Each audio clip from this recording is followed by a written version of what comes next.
हम यूट्यूब पर लगाएंगे, और इसके अलावा प्रोग्राम जो है वो लाइव चलेगा फेसबुक पर, और काफ़ी लोग हमें देख सकते हैं।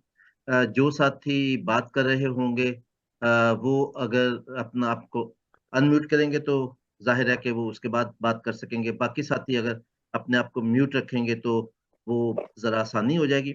हमें ऑनलाइन जाने में थोड़े 2 मिनट लगेंगे, उसके लिए आपको मुझे बर्दाश्त करना होगा, और आपके पेशेंस के लिए शुक्रिया। तो हम जो है वो ऑनलाइन जा रहे हैं, और जैसे ही हम प्रोग्राम शुरू करेंगे आप देख सकेंगे स्क्रीन पर। जो लिंक है वो हम आपको भी शेयर करेंगे अगर आप किसी के साथ शेयर करना चाहें, ताकि लोग जो है वो ऑनलाइन देख सकें। Thank you very much.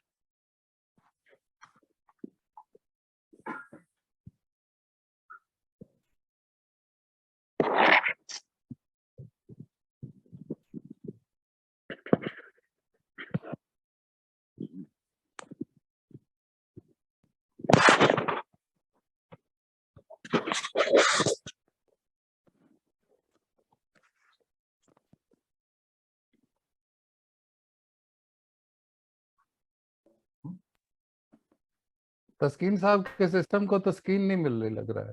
वो मैं ना वो लैपटॉप यूज करता हूँ, धोखा दे गया पता नहीं आखिरी मोमेंट पे, जैसे वो बराबर पकड़ नहीं। हाँ या जैसे हमारे सियासतदान नहीं धोखा दे जाते, हाँ लास्ट मिनट पे कहते हैं जी बिजी हो गए। हाँ, मोबाइल की बैटरी की तरह है। हाँ।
Good afternoon from England.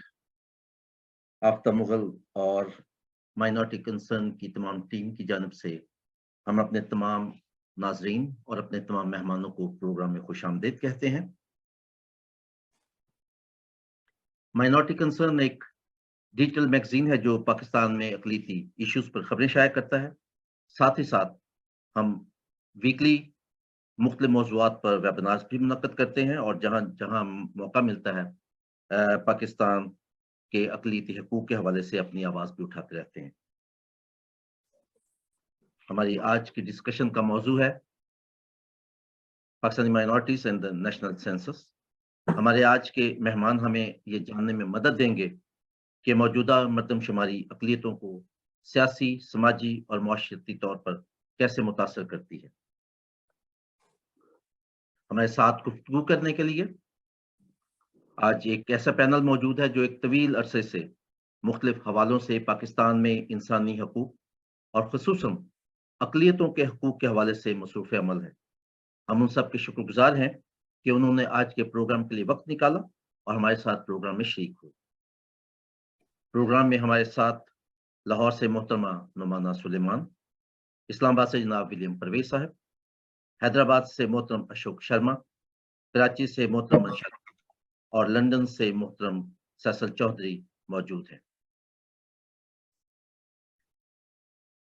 हमारा प्रोग्राम फेसबुक पर लाइव नशर होगा और नाजरीन उसे माइनॉरिटी कंसर्न पाकिस्तान के फेसबुक पेज पर देख सकते हैं।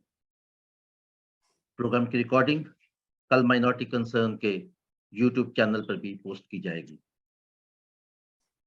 जो साथी हमसे राब्ता करना चाहते हैं सॉरी, वो हमारा ईमेल एड्रेस जो है वो स्क्रीन पर मौजूद है, वो हमें ईमेल कर सकते हैं।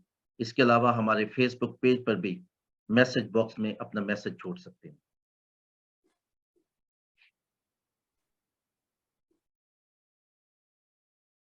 हमारे आज के प्रोग्राम के मॉडरेटर जनाब तस्कीन खान साहब हैं। आप एक मारूफ सहाफ़ी हैं। एक तवील अरसा तक आपने ग्लोरी टीवी पर हफ्तावार प्रोग्राम को चलाया। आजकल आप अपने वोट चैनल पर खासे मसरूफ़ हैं। अक़लियती हकूक़ के हवाले से उनकी तैयार की गई डॉक्यूमेंट्रीज़ हमेशा जिद्दत का एहसास दिलाती हैं। आप ना सिर्फ मुख्तसर वक्त में मुश्किल से मुश्किल मौजू का अहाता करते हैं, बल्कि साथ ही साथ उस मौजू के पस मंज़र और पेश मंज़र से भी नाज़रीन को आगाही फ़राहम करते हैं।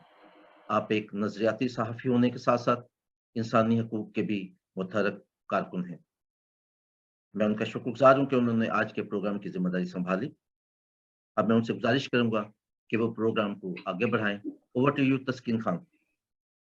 बहुत बहुत शुक्रिया मोहतरम आफ्ताब मुक्ताब और कंसर्न पाकिस्तान और इस वक्त पूरी दुनिया में जहाँ कहीं भी इस खसूसी प्रोग्राम को नशरियात को देखा जा रहा है, तमाम नाज़रीन को दिल की गहराइयों से खुशामदीद कहते हैं और हमारे पैनलिस्ट को भी। और नाज़रीन को बताते चलें कि आज का जो टॉपिक है बड़ा इम्पोर्टेंट है और ख़ास तौर पे 2023 पे है, ये तीसरा महीना है। तो ये पाकिस्तान में मरदमशुमारी का साल है, सेंसस का ईयर है। तो पाकिस्तान की जो मजहबी अक़लीतें हैं, यानी कि रिलीजियस माइनॉरिटीज़, उनके लिए ये क्यों अहम है, इस पे आज के प्रोग्राम में अपने पैनलिस्ट के साथ बात करेंगे।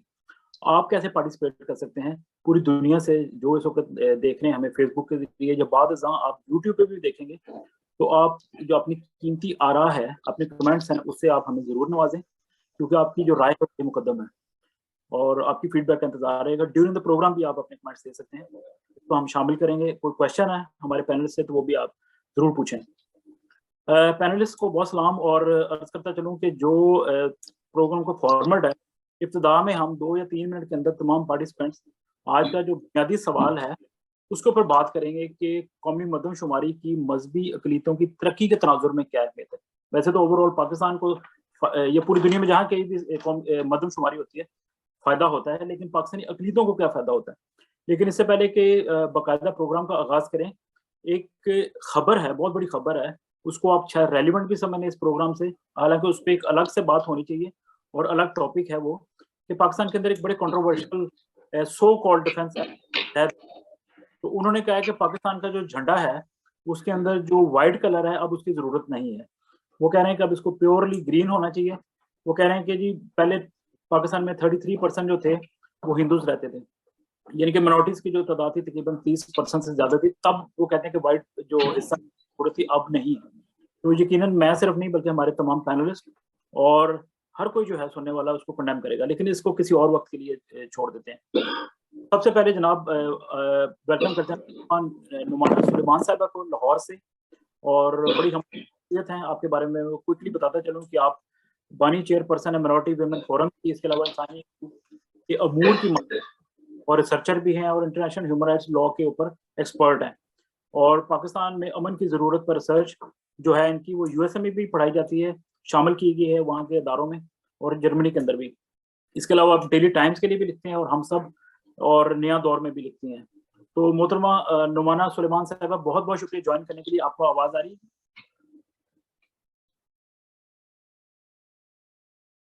अगर अनम्यूट कर लें आपके साथ, बताइए ज़रा प्लीज़। मेरा ख्याल नुमाना का ना इंटरनेट का काफ़ी इशू है, तो वो आती हैं फिर मतलब वो डिसअपीयर हो जाती हैं। उनको दोबारा हाँ, शामिल कर ज़रूर। लेंगे। तो जैसे वो आप आएँगी फिर मैं आपको ना इत्तला दे दूँगा कि वो हमारे साथ शामिल हो चुकी। ठीक है। हम जल्दी से फिर बढ़ते हैं। वो तो हाँ, विलियम वो आ जॉन चुकी हैं। तस्कीन, जी आ गई। नुमाना फिर दोबारा हाँ जी। जी मोहतरमा नुमाना साहबा, आपको आवाज़ आ रही है? नहीं, अभी वो ना कनेक्ट हो रही हैं। अच्छा, कनेक्ट। मेरे ख्याल हो तो गई। जी। तो फिर मैं दोबारा नाज़रीन को बोलता चलूँ कि आज का टॉपिक बड़ा अहम है। इसके ऊपर आप अगर कोई कमेंट करना चाहते हैं, तो आपके पास पूरा मौका होगा, अपने सवालत की सूरत में आप ज़रूर इसका जवाब दीजिएगा।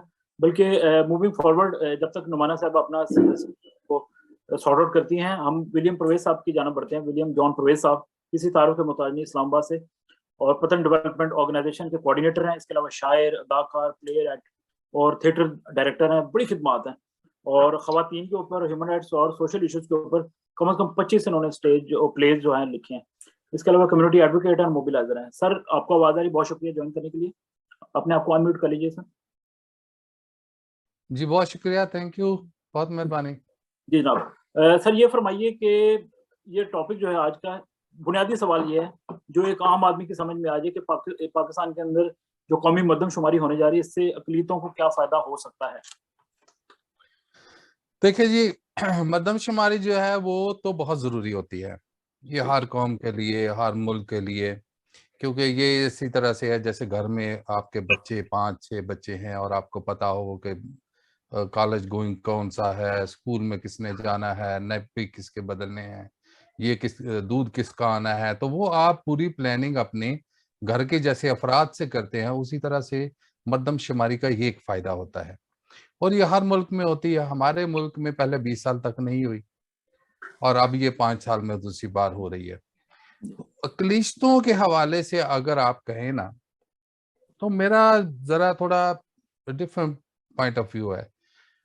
हो सकता है एक लिहाज से आप कह रहे हो कि जो हमारी अकलीतें हैं उनकी कोई तादाद शायद उसमें आ जाए, असेंबली में को बढ़ जाए, या ये जो अभी कोई झंडे का हवाला दे रहे हैं, लेकिन ये तो एक आवाज है, जब ये उठेगी तो आप देखिएगा कि अंदर से कितनी आवाजें इसको दबाने के लिए आएंगी, क्योंकि ये एक बहुत बड़ा ऐसा इशू है जिसके लिए कोई दूसरी पार्टियां तैयार नहीं होंगी, तो ये आवाज आती रहेगी।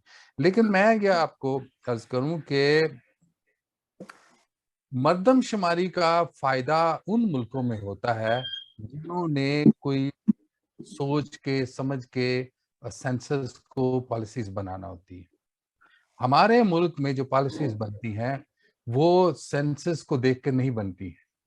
हमारे मुल्क में पॉलिसीज बनती हैं, एक एलीट क्लास है जो कैप्चर कर चुकी है इस पाकिस्तान को। जितनी भी पॉलिसीज हैं आप देखिए उसके अराउंड होंगी। आप खुराक के हवाले से देख लें, आपको शुगर जो है वो उस पे एक माफिया बैठा है, तो जो सही है। उसकी पॉलिसी है वो आप अपने हिसाब से बनाए। जब हम दूसरे एजुकेशन में प्रोग्राम के दूसरे हिस्से की तरफ, तो ये जो इसके नुकसान या फवायद किनको डायरेक्ट मिलते हैं, इस पर जरूर बात करेंगे। आप हमारे साथ बने रहें सर, बने रहें। और मोहतरमा नुमाना सुलेमान साहबा ने इस वक्त दोबारा ज्वाइन किया है। मैडम आपको आवाज आ रही है जी? वो अगेन डिसअपियर हो गई। अच्छा चले कोई एनीवे आप दूसरे मेहमान को इनवाइट जी कीजिए। जी बेहतर है। सर मैं आपकी तरफ वापस आऊंगा परवेज साहब। इस वक्त मोहतरम अशोक कुमार साहब हैं, हैदराबाद से, पाकिस्तान से, सीनियर सहाफ़ी हैं और ह्यूमन राइट्स एक्टिविस्ट भी हैं, और इसके अलावा हैदराबाद प्रेस क्लब के साबिक जॉइंट सेक्रेटरी हैं, और इस वक्त सिंह टॉक नामी शो के मेज़बान भी हैं और एसएस न्यूज़ डिजिटल के डायरेक्टर भी हैं। तो सर जी आप करंट अफेयर्स को देखते हैं, हालात हाजरा को देखते हैं, तो हिंदू कम्युनिटी का भी थोड़ा सा व्यू पॉइंट बताइएगा कि पाकिस्तान जो पाकिस्तानी माइनॉरिटीज हैं उनके लिए ओवरऑल और हिंदू कम्युनिटी के लिए ये कितना अहम है जो कौमी इस वक्त, इसका कोई फायदा होगा या नहीं होगा, तो क्यों होगा? बहुत शुक्रिया सर। बिल्कुल फ़ायदा होगा और सेंसस जो है वो बहुत ज़रूरी है, उसमें शमूलियत भी, पार्टिसिपेशन भी बहुत ज़रूरी है। लेकिन सिंध में मैं आपको ये बताऊं कि इस सेंसस को लेके ख़ास तौर पर हिंदू कम्युनिटी ने इनको जो है 2 हिस्सों में तकसीम कर दिया गया है। यानी जो सेंसस का फॉर्म है इस मरतबा, उसमें एक हिंदू जो मज़हब का खाना है, उसमें हिंदू के साथ-साथ एक शेड्यूल कास्ट का खाना भी रखा गया है। यानी हिंदू कम्युनिटी जो है उसको 2 ऑप्शन दिए गए हैं कि आप मज़हबी तौर पर एज़ ए हिंदू आपको अपने आप को काउंट करवा रहे हैं या शेड्यूल कास्ट।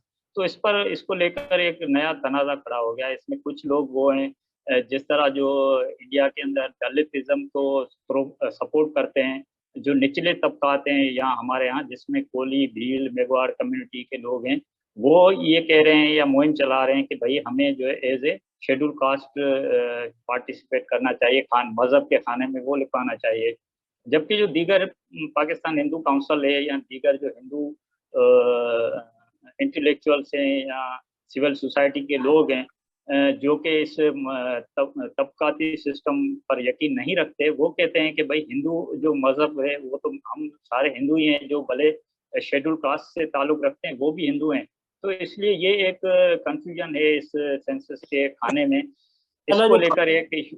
आपकी बात से जो पहला तासुर मिला, इसका मतलब कि आपकी अपनी कम्युनिटी के अंदर ही होमवर्क नहीं हुआ हुआ, ठीक है ना?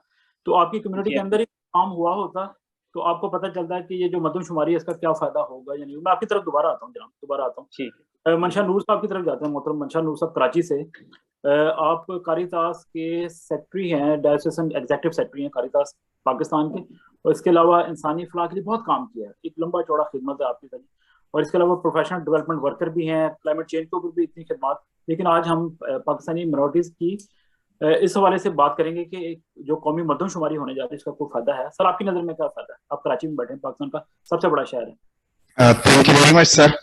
मेरी आवाज़ आ रही? जी आ रही। अच्छा, सबसे पहले तो ये है कि मरदमशुमारी किसी भी मुल्क के वसाइल को बेहतर तौर पर लोगों तक मुंतकिल करने के लिए बहुत ज़रूरी है। तो अगर हमारे पास सही अदाद-ओ-शुमारी नहीं होंगे तो हम कैसे अपने मुल्क के लिए कोई प्लानिंग कर सकेंगे। तो ये मरदमशुमारी ना सिर्फ जहाँ अक्सरियत के लिए फ़ायदेमंद है, वहाँ अक़लियत के लिए भी बहुत ज़रूरी है कि जब तक हमें अपनी सही तादाद का इल्म नहीं होगा। और एक बड़ा चैलेंज हमारे सामने ये भी है कि हमेशा हमारी जो तादाद है उसको कम कर दिया जाता है बजाय बढ़ने के। पिछले सेंसस में भी क्रिश्चियंस की पॉपुलेशंस को कम किया गया। जहां दूसरे लोगों की पॉपुलेशन बढ़ी तो नेचुरल सी बात है वहाँ क्रिश्चियन पॉपुलेशन भी बड़ी होगी।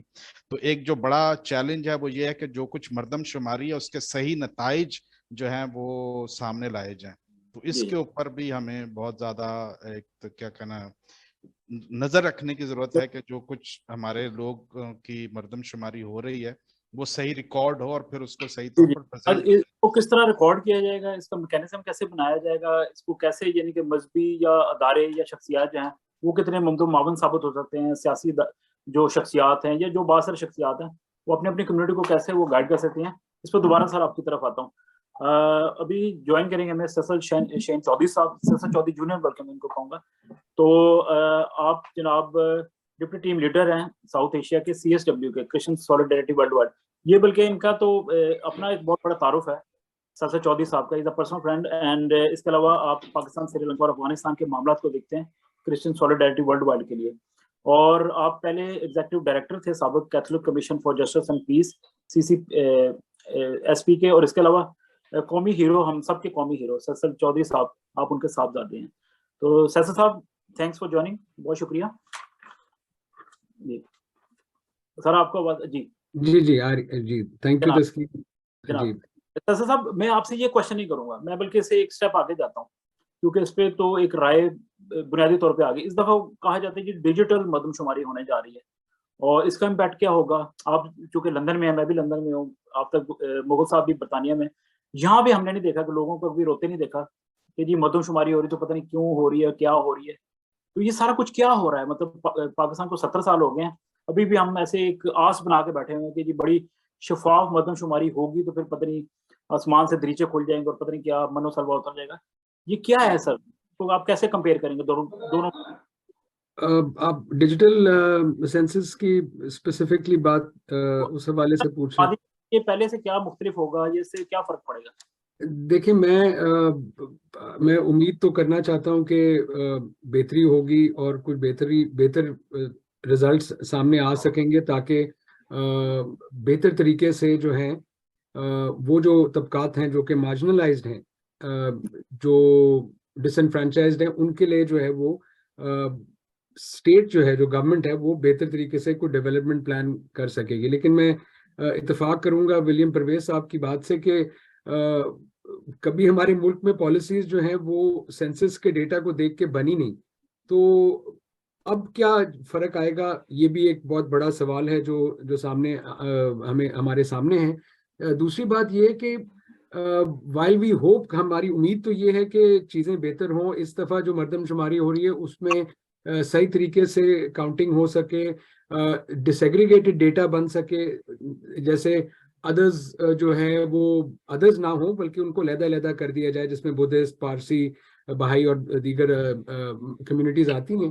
लेकिन मेरा जो खदशा है ये है कि इस पिछले 3 साल से जब या 5 साल से जब 2017 में ये सेंसस हुआ और उसके ऊपर बहुत रिजर्वेशन और क्रिटिसिज्म आई, तब से जो ये मुल्क हमारा जो है वो एक पॉलिटिकल टर्मोइल और एक पावर स्ट्रगल में फंसा हुआ है कि मुझे लगता है कि गवर्नमेंट ने अभी तक उस तरह का अपना होमवर्क और तैयारी की ही नहीं है जो उनको करनी चाहिए थी इन ऑर्डर टू इंश्योर के सेंसस जो है वो एक एक्यूरेट तरीके से रोल आउट हो सके।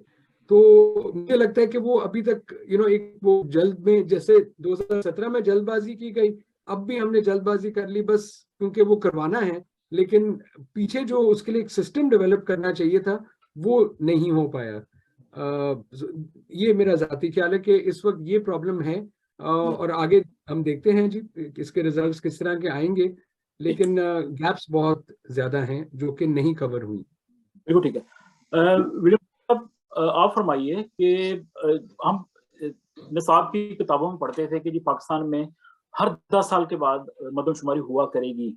मुझे पर्सनली याद है कि 1981 में कहा गया था कि बड़े फिगर्स आए, 8 करोड़ आबादी, 8 करोड़ से आए, और फिर उसके अलावा अब मतलब हर 10 साल के बाद प्रॉमिस किया गया कि किया जाएगा। जाहिर है मुल्क की तरक्की जो है वो उसके साथ सारे मामले जुड़े होते हैं कि आबादी का पता होगा, आपके वसाइल कहाँ पे यूज होने हैं। तो जैसे सियासत साहब ने कहा कि फिर फायदा क्या अगर मरदमशुमारी के समरात ही नहीं मिलने, या जो मैं चले एडअप कर देता हूँ कि जो एक मकासद होते हैं, आप ना आपका मुल्क तैयार है ना आपके हालात तैयार हैं, तो ये फॉर्मेलिटी करने की जरूरत क्या है मुझे लगता है, अगर इसका डायरेक्ट फायदा एक आम आदमी को नहीं मिलेगा। देखिए, आप ये देखिए कि ये जो अभी मरदमशुमारी हो रही है ये हो क्यों रही है, ये डिमांड किसकी है? क्या ये पब्लिक की डिमांड है? नहीं है, ये एक जमात की डिमांड है सिंध से, और उस जमात ने पीटीआई को मजबूर किया अलायंस होते हुए कि आप इसको हमारे साथ जो है वो सेकंड करें।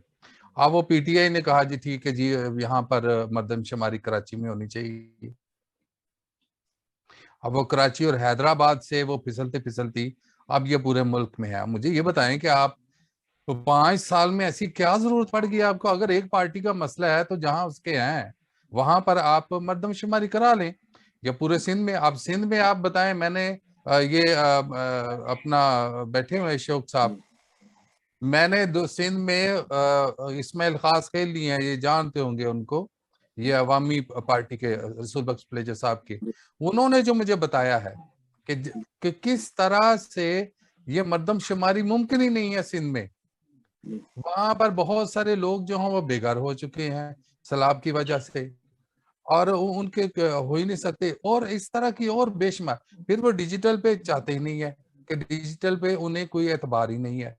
फिर हम जितना भी पैनल है, मेरा नहीं ख्याल कि डिजिटल में किस तरह की मालूमात ये लेना चाह रहे हैं वो हमारे पास हैं।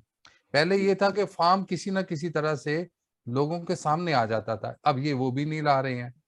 तो इसलिए ये जो आपका सवाल है ना, ये है ही एक फरमाइशी प्रोग्राम जिसकी लपेट में ये सारे आए हैं, और इसको इसलिए ट्रिगर किया गया है कि इसकी आड़ में ये जो मौजूदा इलेक्शन है जिनको ये करवाना नहीं चाहते हैं, ये उसकी आड़ में उसको आगे ले जाना चाहते हैं। आप देखें, इतने 36 अरब रुपया इस पे ओवरऑल कॉस्ट आ रही है, और वो 36 अरब में जो है वो पंजाब के और केपीके के इलेक्शन नहीं करवाना चाहते। इस एक जो कोई जिसका कोई सर पैर ही नहीं है। मैं आपको बताऊं कि जो हमारी क्रिश्चियन कम्युनिटी में जो सोशल मीडिया पे जितना भी आ रहा है, एक तो हमारे इंटेलेक्चुअल भी कोई बहुत ज्यादा रोल प्ले नहीं कर रहे हैं। वो आ रहा है जी, आप ये कीजिएगा कि अपने आप को मसीही लिखवाना है आपने, ये जानते हुए कि ये डिजिटल हो रहा है। अब डिजिटल में जो ड्रॉप डाउन आ रही है चीजें, उसमें क्रिश्चियन आ रहा है, आप उसमें घुस के भी मसीही लिखेंगे। तो हम तो एक बहुत ही फरोई किस्म के लोगों की शौरी जो है वो बेदारी कर रहे हैं। करवाने के वो एक सिस्टम, ये किसी की ख्वाहिश पे हो रहा है या क्यों हो रहा है, कुछ सियासी मकासद हैं, इंसानी हकूक का कोई ख्याल नहीं, या मुल्क की तरक्की का, या मुल्क के जो स्टैट्स का। और अशोक कुमार साहब, क्या ये एक राइट टाइम था, जैसे फरमाते हैं विलियम साहब के 1/3 पाकिस्तान सैलाब की नजर हो गया लास्ट ईयर, तो इस वक्त लोग बिखरे हुए हैं, पता नहीं अभी सेटल हुए हैं, वापस आए हैं नहीं आए, तो क्या ये कोई आइडियल टाइम था खासतौर पर सिंध में और पंजाब में कि मरदमशुमारी करवाई जाती? सर बिल्कुल, विलियम साहब की काफ़ी बातें जो हैं वो हकीकत के मुताबिक ही हैं। और सिंध में के तनाजुर में अगर हम देखें तो जो पिछले चंद माह में जो तबाही हुई थी बारिशों और सैलाब से, तो उसके जो इफेक्टिव हैं, मुतासरीन हैं, वो अभी तक बहाल नहीं हुए। उनकी बहाली के लिए सिंध गवर्नमेंट का जो पहला मरहला है वो ही अभी स्टार्ट नहीं हुआ, जिसमें जो अपर सिंध में हम कंबर शहदादपुर डिस्ट्रिक्ट के वो पूरा मुतासिर है। उसके बाद दादू डिस्ट्रिक्ट है, वो तो इतना मुतासिर है कि उनकी 2 तहसीलों में तो लोकल गवर्नमेंट के इलेक्शन ही नहीं कराए गए। इसी तरह जो लोअर सिंध भी मुतासिर है। तो सिंध की जो कॉम्पर्स जमातें हैं, उनका ये बुनियादी मौक़िफ़ है कि इस वक्त ये मरदमशुमारी ना कराई जाए। अच्छा, दूसरा ये कि इस मरदमशुमारी के हवाले से जैसे सीनियर दोस्तों ने ये पहले कहा कि भाई जो डेटा बेस पे पॉलिसी हमारे यहाँ नहीं बनती, लेकिन मैं आपको ये बताऊं कि जो NFC अवार्ड है, कौमी मालियाती फंड अवार्ड, वो जो होता है उसमें 3 बुनियादी चीज़ें देखी जाती हैं। एक गुर्बत और टैक्सेस की कलेक्शन, और तीसरा जो है वो आबादी।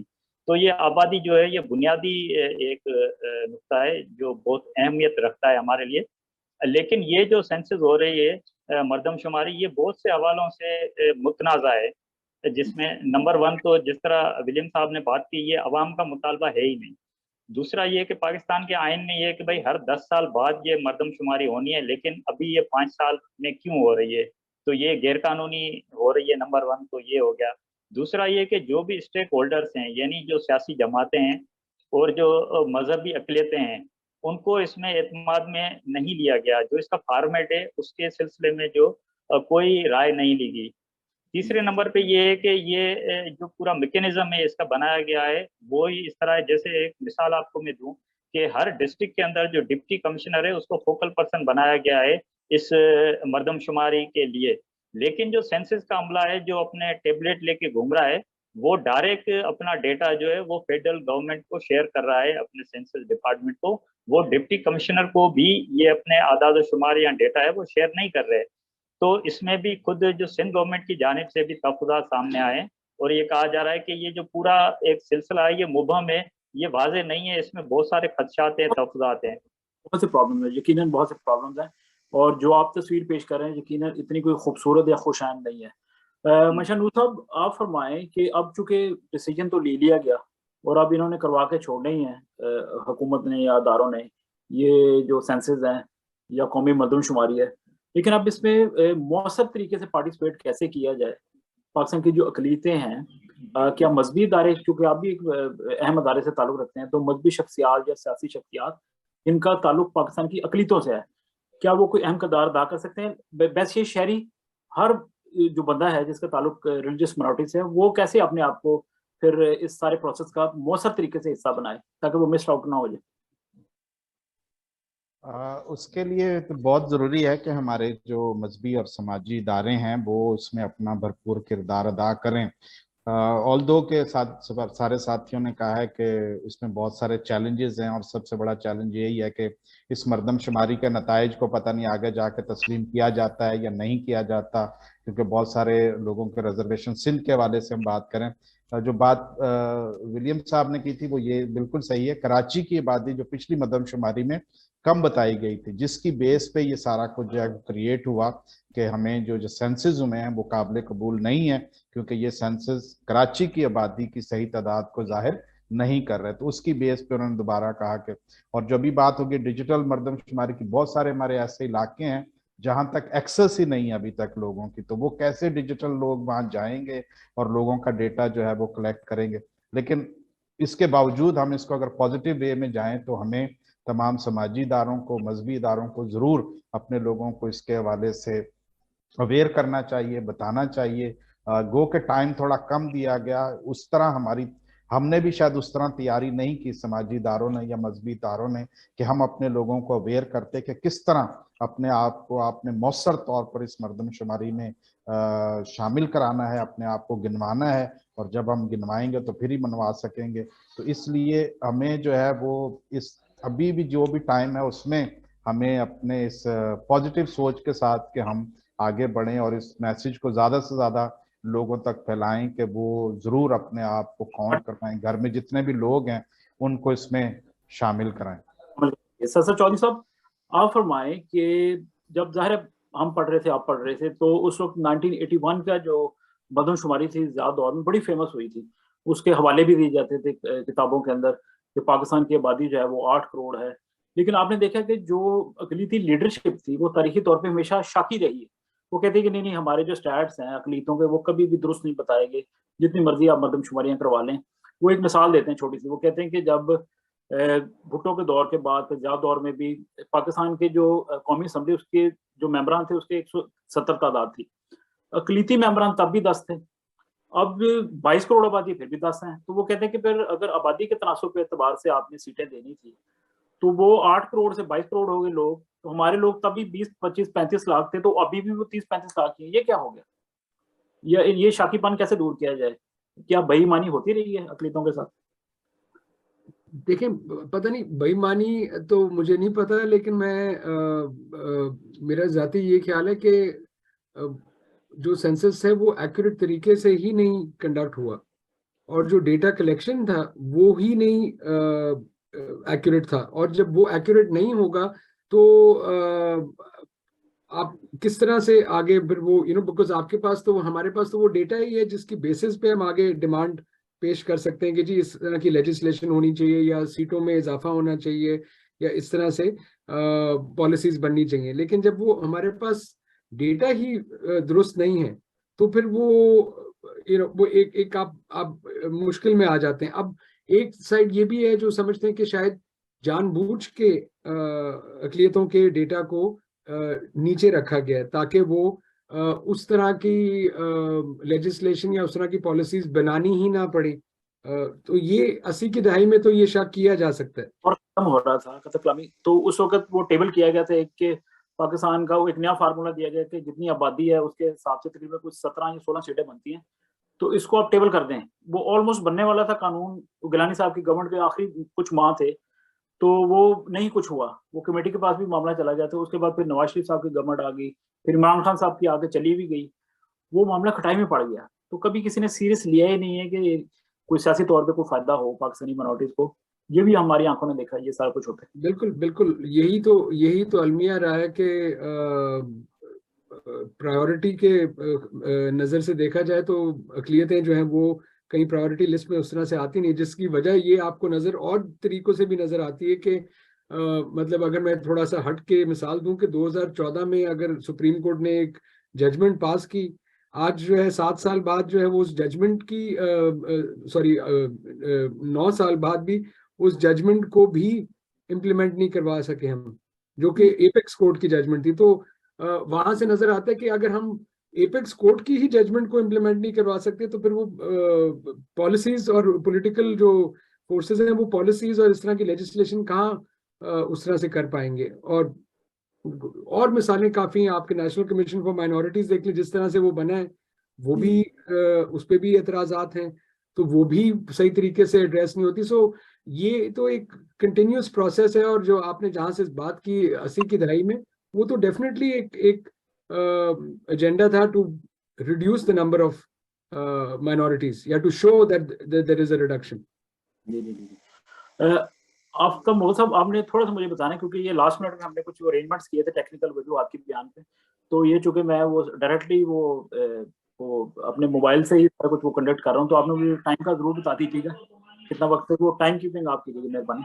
तो विलियम परवेज साहब, ये जैसे आपने प्रोग्राम के आगाज में फरमा दिया था कि ये तो मुल्क है उनका, हम तो खामखा हैं इसमें, ठीक है ना। तो ये चाहे आप मरदमशुमारी करवा लें, चाहे बजट्स बनवा लें, जो एक लीड या खास तबका है ये तो पाकिस्तान उनका है। और ये अभी कुछ 1-2 साल के अंदर कुछ ज्यादा समझ आ गई है मामला की, एक आम आदमी को भी समझ आ गई है। लेकिन आप सिर्फ फर्ज करें कि चलें जी, क्योंकि for the sake of programme ये एक उम्मीद रखनी चाहिए कि मरदमशुमारी हो रही है, तो पाकिस्तानी अकलीतों को क्या अचीव हो सकता है आइडियली, अगर कोई बड़े ये जो सेंसेस हैं बड़े ईमानदारी से करवा दिए जाते हैं, तो फिर क्या हो जाएगा? एक ख्वाब की नजर से देखें। कॉन्फिडेंस ही मिल जाएगा थोड़ा सा। अच्छा, कि भाई हम तादाद में थोड़े ज्यादा हैं, और बाकी जो है चले 10 से 15 लोग हो जाएंगे असेंबली में, तो उससे क्या हो जाएगा, क्योंकि वैसे तो 15 सीटें बहुत होती हैं किसी भी गवर्नमेंट को टॉपल करने के लिए और अपने मुतालबात मनवाने के लिए। लोग साथ साथ जो है या 10-10 से वजीर जो है आला बने हैं, तो ऐसा नहीं। लेकिन जो हमारी मिनारिटी की होती हैं सीटें, ये होती हैं बिल्कुल ही आप समझें कि जैसे एहसान किया होता है। तो वो तमाम मिनारिटी के लोग यूनाइट नहीं होते, वो ऑर्गेनाइज हो भी नहीं सकते, क्योंकि वो अपनी अपनी जिन्होंने उनका नाम दिया होता है उनकी पॉलिसी को टोका रहे होते हैं, तो वो एक जगह पे ऑर्गेनाइज नहीं होते। तो चाहे वो इसलिए 10 वो के 15 होते हैं। कर जी रहे हो, कोई नहीं पड़ता। ना, मुझे नहीं लगता कोई मेजर शिफ्ट इसमें आएगी। सही है, सही है। अनलेस के कोई बंदा शहबाज भट्टी जैसा हो जो सैयद चौधरी साहब वगैरह के साथ तो बड़े उनके अच्छे वो तारीखी ताल्लुकात थे। तो अशोक कुमार साहब, एक और बात, आपने ठीक है अपनी कम्युनिटी का एक बताया कि जी आपकी अपनी कम्युनिटी के अंदर भी एक तरह से डिवीजन ही है, वो जो क्लासेस का मामला को लेके ये सारा। लेकिन तासुर एक आता है कि सिंध के अंदर हिंदू कम्युनिटी, पंजाब के अंदर मसीही जो है वो सिर्फ तड़पते हैं, क्योंकि पता नहीं वो किन हालात का शिकार है। अदरवाइज आप पाकिस्तानी सिखों को भी देख लें, वो भी माइनॉरिटीज हैं, हालांकि उनकी बड़ी मौसर नुमाइंदगी जो है पार्लियामान के अंदर मौजूद है। पंजाब असम्बली के अंदर बैठे हुए थे, वो कभी नहीं बोलते, ना पारसी बोलते हैं, ना सिख बोलते हैं, ना कोई और छोटी कम्युनिटीज बोलती हैं। तो इसका मतलब है कि ये गुर्बत ही सारा मामला है। बाकी सारे बस वो, अगर आपकी कम्युनिटी सेटल्ड है, कारोबारी कम्युनिटी है, चाहे वो छोटी हो चाहे बड़ी हो, आपका कोई कंसर्न नहीं है कि आपकी तरफ से मरदमशुमारी हो ना हो। तो क्या ये भी एक बड़ा फैक्टर है? बिल्कुल, ये असल में सर दोबारा अनम्यूट कर लें अपने आप को। उसमें जो हमारे माइनॉरिटी है उसमें भले मसीह भाई हो या हिंदू कम्युनिटी हो, ज़्यादातर अक्सरियत डीपोलिटिसाइज हैं। इस वक्त भी आप देख लें, हम जिन सीटों पर अक़लियतों के नुमाइंदे बैठे हुए हैं उनकी बात कर रहे हैं असेंबलियों में कि भाई इतनी तादाद है और इतनी, दोबारा अनम्यूट कर लें सर। नहीं है, ये सियासी जमातों के नुमाइंदे हैं। इसमें आप एक एक नाम में आपको बता सकता हूँ, ज्ञानचंद इसरानी है, डॉक्टर लालचंद उपरानी हो, नवीद एंथोनी भाई हो कोई, तो ये सारे इनको मखसूस नशस्तों पे ये आते हैं। सियासी जमातें जो इनको टिकट देती हैं और लिस्ट जाती है, तो उनकी जो परसेंटेज के हिसाब से जितनी सीटें होती हैं तो ये दोस्त आ जाते हैं। अब ये खुलकर पार्लियामेंट में हमारे माइनॉरिटीज़ के लिए बात कर ही नहीं सकते। ये अपने विदिन जो उनके अख्तियारात हैं, जो सियासी जमातें उनको दे रही हैं कि भाई आपने इतना बोलना है, ये करना है। जैसे कृष्णा कोली जो है वो, उनको सेनेटर बनाया गया, वो निचले तबके के हिंदू कम्युनिटी से ताल्लुक़ रखती हैं। उनको कभी-कभार ये जो है वो दिखावे के लिए सेनेट चेयरमैन की सीट पे भी बिठा देते हैं। लेकिन आप देखें कि उन्होंने क्या तब्दीली लाई है वो, या इस तरह के जो हमारे दूसरे कम्युनिटी के लोग हैं जो पार्लियामेंट में बैठे हुए हैं, वो कभी अक़लियतों के जो बुनियादी इश्यूज़ हैं उस पे बात ही नहीं करते। वो कहते हैं कि भाई हम आपके नुमाइंदे नहीं हैं, हम बुनियादी तौर पर सियासी जमातों के नुमाइंदे हैं और सियासी जमातों की जो पॉलिसी। जी जी जी, आपका दोबारा म्यूट हो गया। जी जी, आप कंप्लीट कर लीजिए, कंप्लीट कर लीजिए। हाँ, तो ये बुनियादी तौर पे ये इशू है कि जब तक जो है सियासी सिस्टम है जिसमें सिख बिरादरी की आपने बात की, अब देखें पंजाब के अंदर सिखों को ज़्यादा प्रोटोकॉल है, उनको जी जी, मुकाबले में जो दीगर मैं कम्युनिटी हैं आपकी तरफ आता हूँ। तो मंशा साहब और ससर साहब से होंगे, लेकिन आफ्ताब मोल साहब को भी शामिल गुफ्तगू गलत है, आप दानिश्वर हैं, तो आई डोंट वांट कि आप सिर्फ हमें देखते रहें, हम आपको देखना चाहते हैं, सुनना चाहते हैं। तो सर जी, आपकी क्या टेक है कि क्या जो अच्छे मुआशरे होते हैं, कभी उसमें ये जो कोटा सिस्टम कभी होना चाहिए? आप इंग्लैंड में रहते हैं, कभी आपने सुना है जी ये रिलीजियस माइनॉरिटीज है तो उनकी इतनी कोटा जॉब दे दो, इनका इतना नंबर है तो उनको ये वाला हिस्सा दे दो, तालीम में ये दे दो, छोटे से डॉक्टर बना दो? तो ये पाकिस्तान जैसे मुमालिक को मगरबी इक़्तिदार अपनाने में क्या 50, 100, 200 साल लगेंगे या कब, कितना टाइम चाहिए? और थैंक यू तस्कीन। मेरे ख्याल इसमें 2-3 इश्यूज बहुत बुनियादी जिनको हमें नज़र में रखने की ज़रूरत होगी।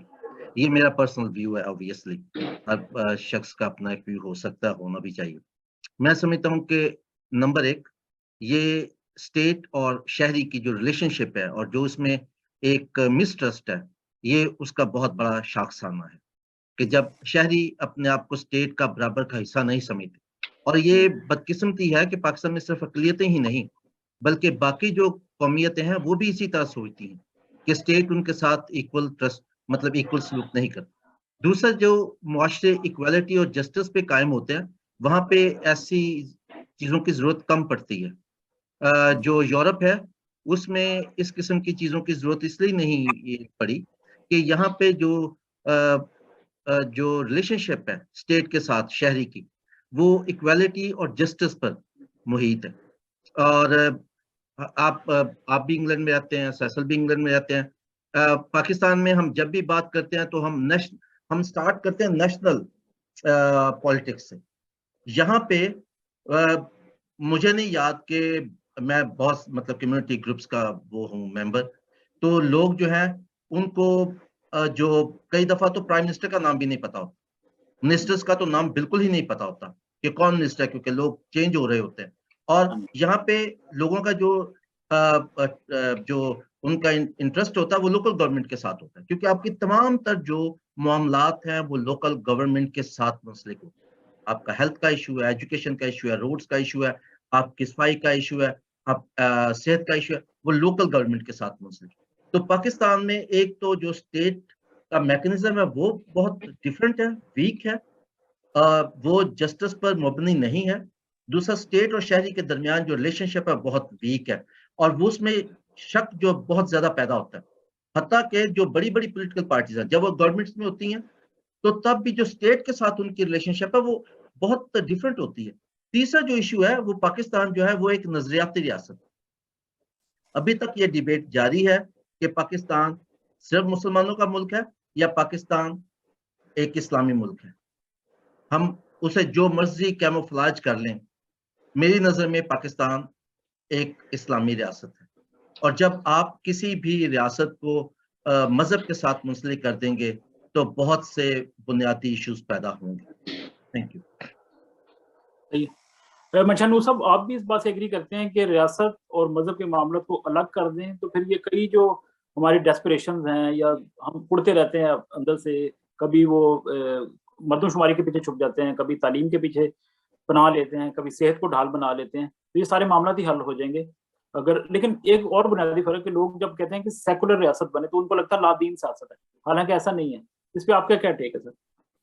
हाँ नहीं, बिल्कुल जो आफ्ताब साहब ने बात की, जो बुनियादी चीज़ है वो लोकल गवर्नमेंट का सिस्टम है। हमारे यहाँ जो लीड है या जो भी हैं वो अख्तियार अपने पास रखना चाहते हैं। जो वफाकी हुकूमत है वो सूबाई हुकूमतों को अख्तियार नहीं देना चाहती, और जो सूबाई हुकूमतें हैं वो लोकल गवर्नमेंट को अख्तियार नहीं देना चाहती। और जब ये अख्तियार देना ही नहीं चाहती तो फिर जो मसाइल जो हैं वो निचली सतह पे हैं, वहाँ फिर लोगों के लिए बहुत सारी मुश्किलात जो हैं वो खड़ी हो जाती हैं।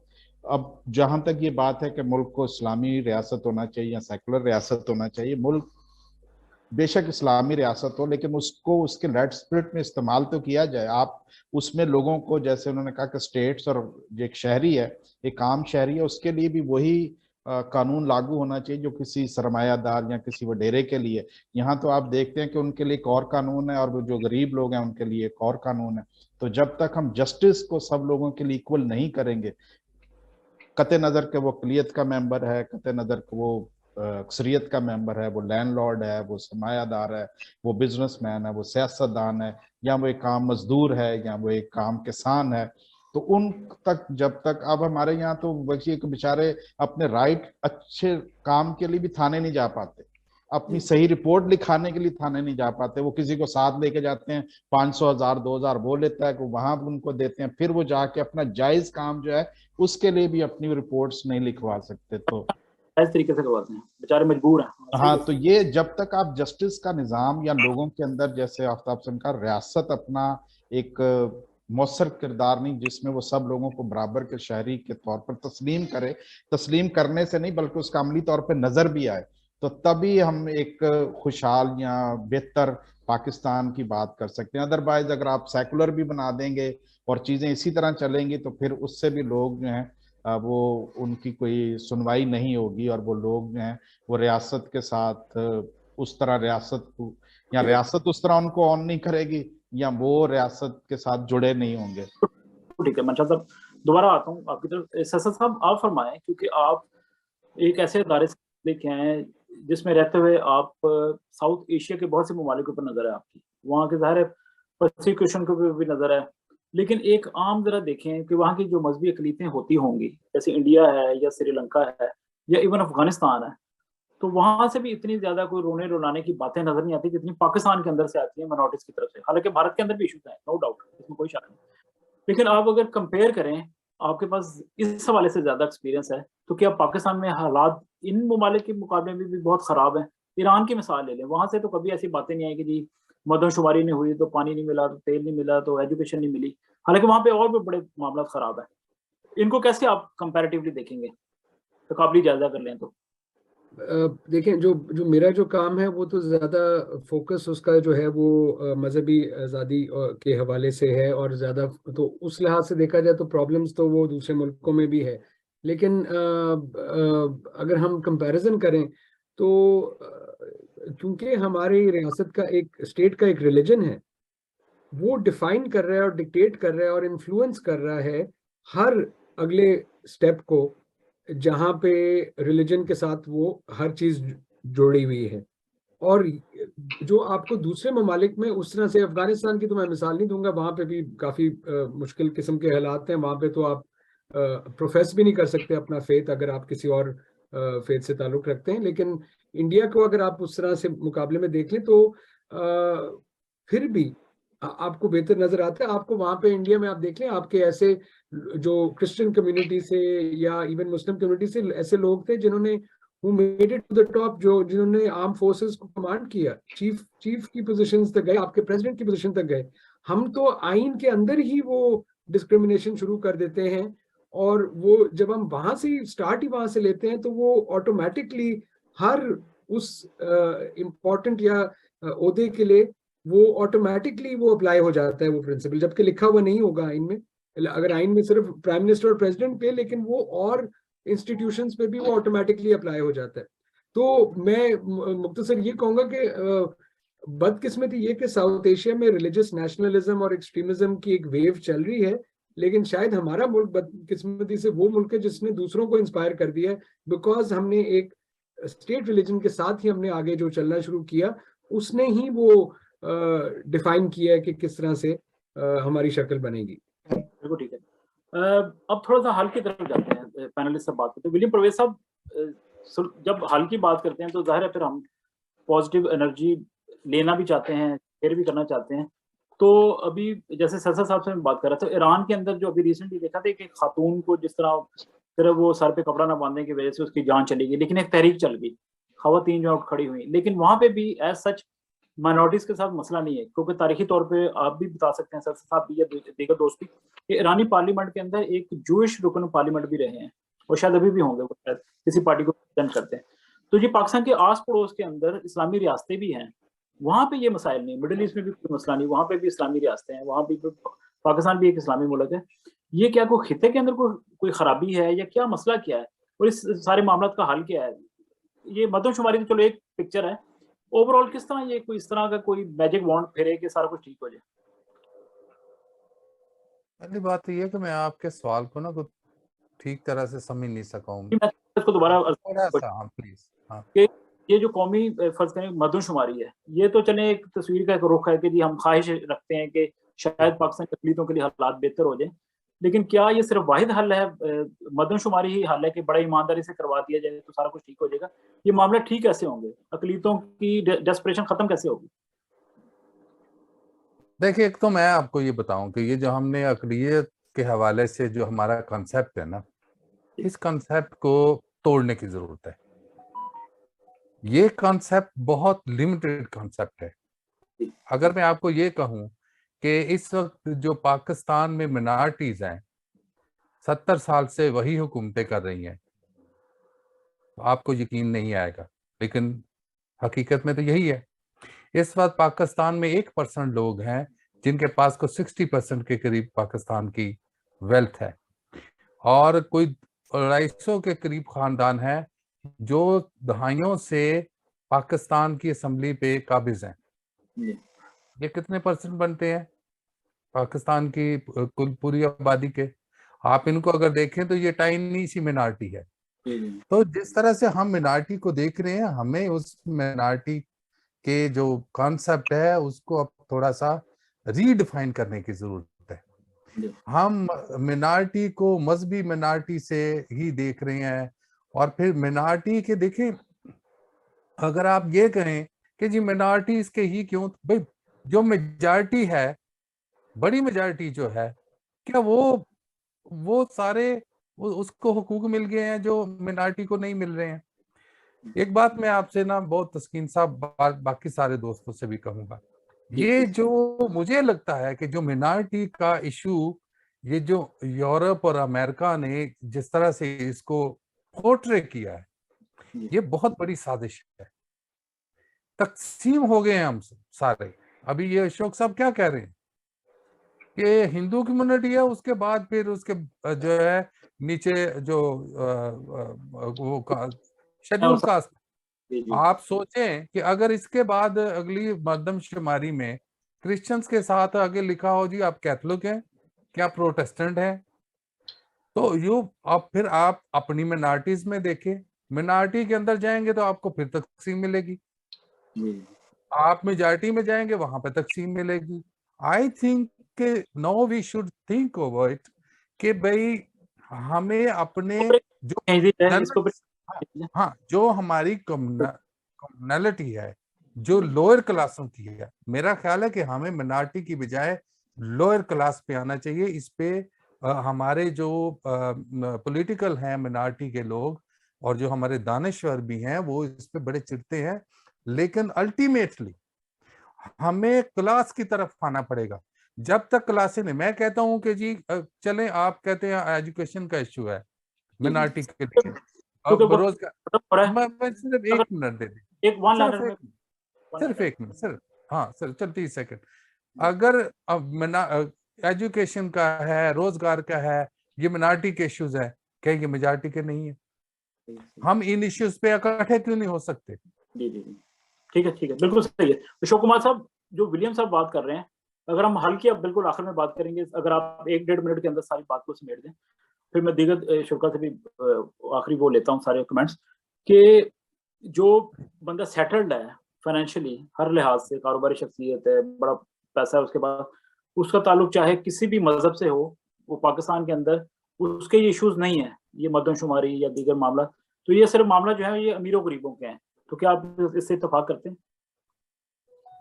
इसमें कुछ हद तक तो मैं इससे इत्तेफाक करता हूँ, लेकिन वो सिर्फ इन हवाले से नहीं, बहुत सारे मामलात में अगर जो ऊंचे तबके के लोग हैं उनके लिए तो हर चीज़ जो है वो मुमकिन हो जाती है, आसान हो जाती है। सियासत में जाना हो, पार्लियामेंट में जाना हो, उनको किसी दूसरे मुल्क जाना हो, उनको कहीं बिजनेस करना है, इंपोर्ट एक्सपोर्ट करनी है, यानी हर लिहाज से उनके लिए सहूलतकार मौजूद होते हैं। लेकिन जो अक्सरियत है वो हम तमाम इन चीज़ों में महरूम रहते हैं। मिसाल के तौर पे अब हल की तरफ आपने जो बात की है, उसका हल ये है कि हम जो गैर मुस्लिम पाकिस्तानी हैं उनके साथ 3 तरह के इश्यूज हैं डिस्क्रिमिनेशन के। सियासी तौर पर भी डिस्क्रिमिनेशन है, समाजी तौर पर भी है और कानूनी तौर पर भी है। जैसे सीसल चौधरी साहब ने बात की कि खुद हमारे आइन में एक आर्टिकल में ये कहता है कि तमाम पाकिस्तानी बराबर हैं, लेकिन एक जगह पे आइन में ये आर्टिकल है कि भाई जो गैर मुस्लिम है वो प्रेसिडेंट और वजीर आज़म नहीं बन सकता। तो इस तरह से आपकी गवाही भी बड़े मामला था, बहुत बड़े। हाँ, तो जहाँ तक इस तरह की जो डिस्क्रिमिनेशन है उसको अगर कानून साजी को बेहतर किया जाए, जो हमारे गैर मुस्लिम पाकिस्तानियों के जो नुमाइंदे हैं जो कि सियासी अप्रोच के साथ अगर लॉबिंग करें और बात करें और किरदार अदा करें, प्रॉपर होना चाहिए, तो मसले का हल निकल सकता है। बहुत शुक्रिया सर, बिल्कुल हो सकता है। अब क्या फरमाएंगे इस हवाले से? हल की हम बात कर रहे हैं, हल के हवाले से ये है कि एक तो अभी इलेक्शंस अगर होते हैं तो हमें सियासी पार्टियों में अपनी एक मौसर नुमाइंदगी की बात करनी चाहिए। जो बात हो रही है कि हमारे नुमाइंदे जो हैं वो सिलेक्टेड होते हैं, तो हर सियासी पार्टी के साथ हमें ये इस डायलॉग को करना चाहिए कि वो जनरल सीटों पे जो है मिनॉरिटीज के लोगों को खड़ा करें, ताकि वो जो अक्सरियत और अकलियत का कॉन्सेप्ट है वो थोड़ा सा कम हो और अक्सरियत के लोग भी जो हैं वो अकलियत के नुमाइंदों को जो वोट दें और लोग वोटों के जरिए आए। सिंध में ये हुआ है, कुछ सीटों पे हमारे हिंदू भाई जो हैं वो इलेक्ट हुए हैं, लेकिन इसको और बढ़ाया जाए और इसको जो है वो ज्यादा लोगों को नुमाइंदगी दी जाए। और फिर यही बात सियासी पार्टियों में की जाए कि हमें लोगों की जो अक्सरियत के साथ जो मिनॉरिटीज के मसाइल हैं उनको इकट्ठे, जैसे विलियम साहब ने कहा, बड़े पैमाने में देखा जाए। उसको आइसोलेट करके देखेंगे तो फिर आइसोलेशन में हम शायद उसके लिए मौसर हमारी आवाज ना बन सके, लेकिन अगर हम उसको कलेक्टिवली करेंगे तो हमारी आवाज भी बढ़ेगी, मौसर भी होगी, और वो ज्यादा लोग हमारे साथ जुड़ेंगे। अगर हम आइसोलेशन में रह के करेंगे तो आइसोलेशन में ये चीजें बढ़ेंगी, कम नहीं होंगी, ये चीजें मसाइल और बढ़ेंगे। तो जिस तरह हम एक छोटा ग्रुप है तो एक बड़ा ग्रुप हमारे खिलाफ भी है, तो वो हम थोड़ा सा काम करते हैं, वो हमारे से ज्यादा काम करते हैं। तो इसलिए हमें लोगों को अपने साथ जोड़ने की जरूरत है और एक कलेक्टिव मसाइल को लेकर चलने की जरूरत है, जो चाहे वो समाजी हो, चाहे वो सियासी हो, चाहे वो माशी हो। और सबसे बड़ा जो मसला है अकलियतों के साथ या जो हमारे गरीब लोग हैं, वो माशी मसला है। माशी तौर पर लोग जो हैं वो बहुत ज्यादा जो है वो पिसे हुए हैं। तो हमें इन सब को जोड़ने की जरूरत है, और जब हम जुड़ेंगे तो जैसे मैं उनकी बात से बिल्कुल एग्री कर, सिर्फ 1-2% है जो पूरे हमारे हुक्मरान है और हम पर हुकूमत कर रहे हैं। हम जो 95-98% टोटल है वो नीचे हैं और वो 2% हम पे हुकूमत कर रहे हैं। तो हमें उस ट्राइका को चेंज करने की जरूरत है। बिल्कुल ठीक है, बिल्कुल ठीक है। सर साहब आप भी अगर क्विकली फरमा दीजिए हल की तरफ। मैं थोड़ी माजरत बाकी दोस्तों से करते हुए, चूंकि वक्त की कमी है तो एंड भी बंदा मेजबान भी डेस्परेट हो जाता है। तो आप फरमाएं कि क्या कभी आप कंफर्टेबल थे वर्ड जब हमारे लिए यूज किया जाता है माइनॉरिटी, तो ये क्या है? फिर वो आखिर में फरमाएं कि हल क्या है? कोई मजबूत सियासी लीडरशिप मिल जाए हमें, हकीकी लीडर, क्या हल है हमारे मसाइल का? आई थिंक देखें, बाकी सब साथियों ने बड़े सही तरीके से ये कर दिया। जो मंशा नूर साहब ने भी बोला, वो मैं वही बात दोहराना चाह रहा था कि उसका या एक ओवरऑल एक कह लें, उसको एक टर्म दे दें तो political main streaming of the minorities या दी रिलीजियस माइनॉरिटीज इन पाकिस्तान, ये बहुत जरूरी है। और पॉलिटिकल मेन स्ट्रीमिंग के लिए वही बात जो मंशा साहब ने भी कही कि जनरल सीट पे पॉलिटिकल पार्टीज को अवॉर्ड करना जरूरी था। ये जो रिजर्व सीट वाला जो एजेंडा था, या जब मुशर्रफ के दौर में जब जॉइंट इलेक्टोरेट्स रिस्टोर हुए थे, ये उस वक्त भी मुझे याद पड़ता है क्योंकि मैं उस वक्त अपने वालिद से ये बात सुनता था और डिस्कशंस करता था कि ये एक टेम्पररी अरेंजमेंट होना चाहिए था, क्योंकि 30 साल से सेपरेट इलेक्टोरेट के अंदर माइनॉरिटीज जो है वो सेटबैक हुआ था, वो they were on a weak point. So ये टेम्पररी होना चाहिए था, बट अल्टीमेटली जनरल सीट पे वो मेन स्ट्रीमिंग होनी चाहिए थी, ताकि देखें बगैर किसी वोट बैंक के, बगैर किसी हल्के के मैं कैसे आवाज उठा पाऊंगा? मेरा प्रेशर तभी आएगा। जो है शेख रशीद जैसे बंदे, देखो उनकी एक अपनी अहमियत है। एक सीट होती है, आवाज आपकी तभी होगी ना जब आपके पास पीछे आप अकाउंटेबल हो सकें। तो एक वो पॉलिटिकल मेन स्ट्रीमिंग। लेकिन आखिरी बात मैं सिर्फ करना चाहता हूँ कि हमारे यहाँ जो कवानीन या हमारे यहाँ जो लॉज हैं, उसकी हम लेटर इन स्पिरिट में इम्प्लीमेंटेशन ही नहीं होने देते, वही नहीं हम कर पाते। तो जो एग्जिस्टिंग लॉज हैं, जो शायद हमें किसी लेवल की प्रोटेक्शन दे दें या हमारे जो हकूक है हमें वो दे दें, वो ही नहीं इम्प्लीमेंट हो रहे। आप देख लें, अशोक साहब यहाँ पे बैठे हुए, हिंदू मैरिज बिल को कितने साल हो गए पास हुए हुए, उसके रूल्स ऑफ बिजनेस ही नहीं उस तरह से बन पाए। सिंध आनंद कारज मैरिज एक्ट है, वो भी वैसे पास करके बड़ी ताली बजा दी कि जी हमने ये एक्ट बिल्स पास कर दिए, लेकिन इम्प्लीमेंट नहीं हुए। क्रिश्चियन मैरिज और क्रिश्चियन डिवोर्स एक्ट 2017 से जब ये नवाज शरीफ की हुकूमत थी, कोशिश हुई कि जी उसको ऊपर अमेंडमेंट्स किए जाए, आज तक वो अमेंडमेंट्स जो है वो नहीं पास हो सके। तो वो जो एग्जिस्टिंग चीजें वो ही नहीं इम्प्लीमेंट होंगी तो फिर कैसे आगे सिलसिला चलेगा? सर बहुत बहुत शुक्रिया आपके टाइम का, और तमाम पार्टिसिपेंट का बहुत शुक्रिया। नुमाना सुलेमान साहब को हमने मिस किया, टेक्निकल वजूहात की बिना पे हमारे साथ शरीक ना हो सकी। मोहतरम विलियम जॉन परवेज साहब, thank you so much for your time. Ashok Kumar साहब और मंशा नूर साहब और सैयद चौधरी साहब, बहुत बहुत शुक्रिया आप सबका। और आखिर में उम्मीद की जा सकती है, मेरी तरफ से वन लाइनर ये होगा कि अगर कई दफ़ा हम कहते हैं कि पाकिस्तान की जो अकलीतें हैं, काश वो अपनी कोई सियासी पार्टियां बना लें। अच्छा, माइंड में आता है कि पता नहीं ऐसी सियासी पार्टी होगी कि 342 हल्कों में हम अपने बंदे खड़े कर देंगे। नहीं, हमारे पास वही 8-10 हल्के हैं जहाँ से लाहौर से, कराची, फैसलाबाद या हैदराबाद से, हम सियालकोट से 8-10 सीटें जीत सकते हैं। तो इतना भी कोई रॉकेट साइंस नहीं है कि हम पार्टी बनाएंगे तो हमें करोड़ों रुपए चाहिए, जो फंडिंग चाहिए। हम कोई विजन के तहत अपने जेन्युइनली बंदे खुद इलेक्ट करवा सकते हैं। काश कोई हमें कोई इस हवाले से गाइड कर सके, हमें की लीडरशिप मिले और वहाँ के अंदर से कोई जो है कॉम्पल फूड निकले। तो मायूस नहीं होना चाहिए, दुआ करें, खुदा खैर करे। And thank you so much for your time. Aftab Mughal साहब, back to you. Thank you Taskeen. Sorry Numana हमें ज्वाइन नहीं कर सकी अपने इंटरनेट की वजह से। उन्होंने काफ़ी कुछ लिख के भेजा है मुझे, तो मैं सिर्फ एक चीज़ उनकी शेयर कर देता हूँ ताकि उन्हें भी लगे कि वो प्रोग्राम का हिस्सा रही हैं। उन्होंने लिखा है कि accurate census helps to design initiatives for minority rights, particularly their right to education, health, and development, including their political representation and addressing their social and economic marginalization. Thank you very much, Nomana, आपके इस contribution के लिए।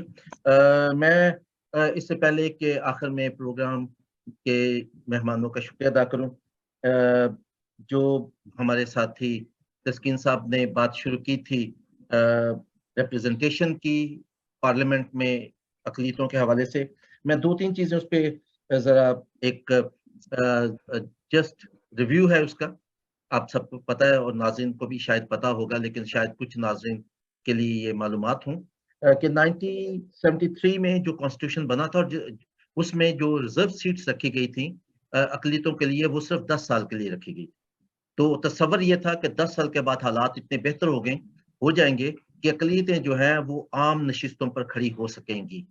और उस दौरान भी हमने देखा कि एक सी अयूब साहब जो थे वो लाहौर से उन्होंने इलेक्शन लड़ा था और 7 लोग थे जिसमें जमात इस्लामी के भी एक जो थे कैंडिडेट थे और सी अयूब साहब तीसरे नंबर पर आए थे। तो लेकिन चीज़ें उस तरह नहीं बढ़ सकी, जब मार्शल आते हैं तो फिर चीज़ें और ज़्यादा ख़राब हो जाती हैं और मज़हबी इंतहापसंदी और मज़हबी नफ़रत जो है उसे बढ़ावा दिया जाता है। दूसरा, अगर हम रिप्रेजेंटेशन के हवाले से कुछ मॉडल्स जो हैं दुनिया में मौजूद हैं, जैसे न्यूजीलैंड में मॉरिस जो हैं, जो छोटी अक़लियतें, जो मुकामी अक़लियतें होती हैं, उनको हमेशा स्टेट जो है वो थोड़ा-सा मार्जिन देती है, सपोर्ट देती है। तो मॉरिस के लिए 4 सीट्स थी जब मैंने रिसर्च की थी बहुत साल पहले, अब का मुझे पता नहीं। और इंडिया का जो माइनॉरिटी कमीशन है, उसकी अगर रिपोर्ट हम एक दफ़ा पढ़ लें तो शायद हमें काफ़ी मदद मिलेगी पाकिस्तान की अक़लियती रिप्रेजेंटेशन के हवाले से। जो आज का मौजू है जिस पे हमने बात की, मैं 2-3 चीज़ें इसमें शेयर करना चाहता हूँ। एक तो ये मर्दमशुमारी जो है वो ज़रूरी है किसी भी मुल्क के लिए, हमें पसंद है, नापसंद है, लेकिन जैसे हमारे साथी ने हमें बताया कि इसी की बुनियाद पर नेशनल फाइनेंस कमीशन जो है वो एलोकेशन करता है, तो ये एक अच्छी बात है और मैं समझता हूँ कि स्टेट की जिम्मेदारी है कि वो एक ट्रांसपेरेंट और एक ऐसा जो मर्दमशुमारी का निज़ाम सामने लेके आए जिसमें तमाम लोग ट्रस्ट कर सकें, क्योंकि पाकिस्तान का बहुत बड़ा एक इशू जो है वो ट्रस्ट डेफिसिट भी है, क्योंकि अक़लियतें समझती हैं कि हमारे साथ ज़्यादती हो रही है, जो अक्सरियत है वो ज़्यादती कर रही है। छोटी अक़लियतें, छोटे जो तबके हैं या सूबे हैं, वो समझते हैं पंजाब हमारे साथ ज़्यादती कर रहा है, और जो पॉलिटिकल पार्टीज़ हैं वो समझते हैं कि स्टेट इंस्टीट्यूशंस उन्हें वो स्पेस नहीं देती ताकि वो अपनी पॉलिसीज़ को इम्प्लीमेंट करें। तो ये सिर्फ अक़लियतों का इशू नहीं, ये एक नेशनल इशू है। तो स्टेट को चाहिए कि जब ये मर्दमशुमारी हो जाती है तो इसे पार्लियामेंट में लेके आए और उसके बाद जो पॉलिसीज़ बने वो भी ट्रांसपेरेंट हों। हमने एक कोशिश की थी 1998 में, जो पाकिस्तान में क्रिश्चियन ऑर्गेनाइजेशंस थी, तकरीबन 7 ऑर्गेनाइजेशंस ने हमने मिलके, जिसमें कायतास भी था, एनसीजेपी भी था, जिस कमीशन को मैं सर्व करता था, जस्टिस एंड पीस कमीशन, वो भी था। और हमने 3 तहसीलें जो थी वो आइडेंटिफाई की थी। एक तहसील हमने मुल्तान में की थी, एक गुजरांवाला में और एक टोबा टेक से। हमने खुद से मर्दमशुमारी की, एक-एक घर गए, वो जो कि बहुत ही मुश्किल अमल था, लेकिन वो कायतास को हमने उस ज़माने में 1980s में डेटा दिया था। तो अगर वो डेटा कहीं पे मौजूद है, वो कोलेट हो जाता, तो शायद हमें ये बताने में आसानी होती कि वाक़ई हमारी मर्दमशुमारी जो है उसमें हमारे नंबर्स को कम किया जाता है या वही नंबर होते हैं जो रिफ्लेक्ट होते हैं। तो मैं समझता हूँ कि ये बहुत ज़रूरी है कि हम मर्दमशुमारी को एक स्टेट को, ये ज़रूरी है कि स्टेट जो रिलेशनशिप है शहरी और स्टेट के दरमियान, उसको, उसका गैप फिल करने के लिए इस मर्दमशुमारी को ट्रांसपेरेंट बनाएं और इसके बेनिफिट आम आदमी को नजर आने चाहिए। आखिर में मुझे शुक्रिया अदा करना है अपने नाजरीन का जो हमारे साथ जुड़े रहे, और काफ़ी नाजरीन जो है उन्होंने कमेंट्स भी भेजे। मुझे शुक्रिया अदा करना है हमारे आज के जो मेहमान हैं, उनके कीमती वक्त के लिए, उनकी कीमती आरा के लिए। उन्होंने बहुत सी डिस्कशन के नए जो पहलू हैं वो हमारे सामने पेश किए और कुछ सजेशंस भी दिए, जिसमें एक सजेशन जो था वो खैर पर्सनली मुझे बहुत पसंद आया कि पॉलिटिकल मेन स्ट्रीमिंग। नुमाना सुलेमान हमें ज्वाइन नहीं कर सकी, वो आती रही जाती रही, उनकी इंटरनेट का प्रॉब्लम था, लेकिन उनका भी शुक्रिया। इस्लामाबाद से मोहतरम जनाब विलियम परवेज साहब, आपका शुक्रिया। हैदराबाद से मोहतरम अशोक शर्मा साहब, आपका शुक्रिया। कराची से मोहतरम मनशा नूर साहब, आपका शुक्रिया। और लंदन से हमारे बहुत मोहतरम फैसल चौधरी साहब, आपका भी बहुत शुक्रिया कि आप हमारे साथ प्रोग्राम में मौजूद रहे और आपने हमारी बहुत रहनुमाई की। और ये एक एजुकेशनल सेटअप था जिसमें हमारे बहुत से नाज़रीन जो हैं उनको बहुत सा फ़ायदा हुआ होगा। और आखिर में मुझे बहुत शुक्रिया अदा करना है अपने साथी जनाब तस्कीन खान साहब का, जिन्होंने हमेशा की तरह प्रोग्राम को बहुत खूबसूरती से चलाया। अगर प्रोग्राम हमारे नाज़रीन को पसंद आया, हमारे जो मेहमान हैं उनको लगा ये प्रोग्राम जो है वो फ़ायदेमंद है, बेहतर है, तो उसका तमाम तर सेहरा क्रेडिट जो है गोज़ टू तस्कीन खान। अगर इसमें कहीं कोई कोताही रही हो, कोई खामी रही हो, तो उसकी तमाम तर ज़िम्मेदारी मुझ पर आयद होती है। इसके साथ ही हम आपसे इजाज़त चाहेंगे। आखिर में मैं कहना चाहता हूँ कि अपने इर्द-गिर्द रहने वाले तमाम इंसानों का ख़्याल रखिए। शायद आपका एक छोटा-सा अमल बहुत से इंसानों की ज़िंदगी में रोशनी भर दे। खुदावंद आप सबका हामी और नासर हो। खुदा हाफ़िज़। शुक्रिया जी, बहुत मेहरबानी।